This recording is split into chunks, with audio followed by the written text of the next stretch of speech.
I believe that giving is an act of worship. And I have a friend who's a pastor who says that you're never more like Jesus than when you give.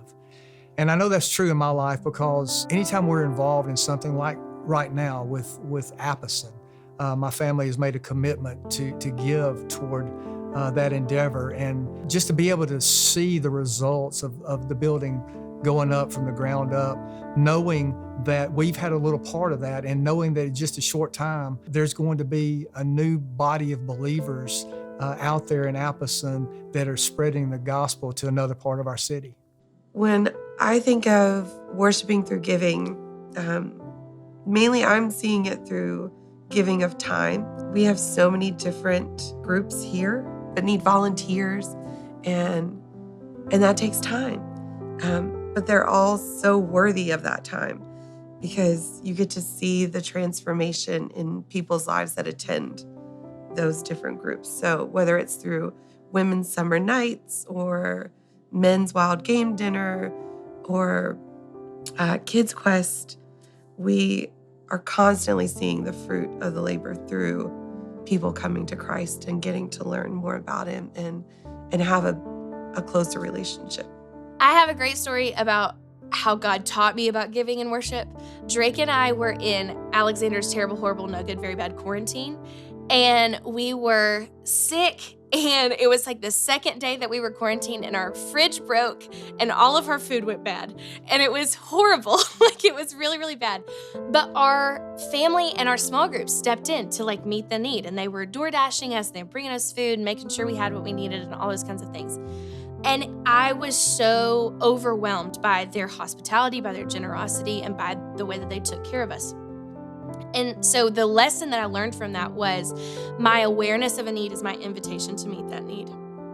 I do not have to go and wring my hands and pray whether I should help you out if you need help, if I know that you need help.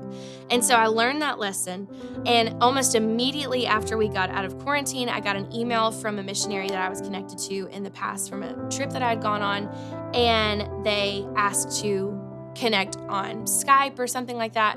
And so we Skyped, and they were asking for support. And I have never been more excited to give, to help, because God gave me this perfect opportunity to exercise obedience from a lesson that I had learned.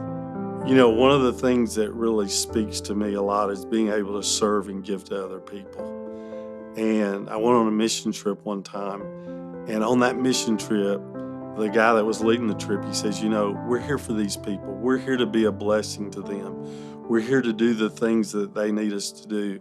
And I don't think there's ever been a time that has changed my life when I find myself putting myself into service for God, knowing I'm not going to get anything back from it. So it's just I'm giving because God tells us to give and to serve and to love other people. And on that mission trip, it totally changed my life to see that that's what life's all about, caring for other people. So my resources are his resources. Giving has impacted my worship in the way that I've trusted him with our finances. I've trusted him to provide for our family, and he has been faithful from the beginning in every scenario. And so that faithfulness allows me to just pour out freely my worship to him because I've seen how he has come through for us. I've seen how he has provided for us, my wife and 3 kids. And so if I know how much I care for them, and he has provided for them and for us, it allows me to worship freely and extravagantly as a response to that.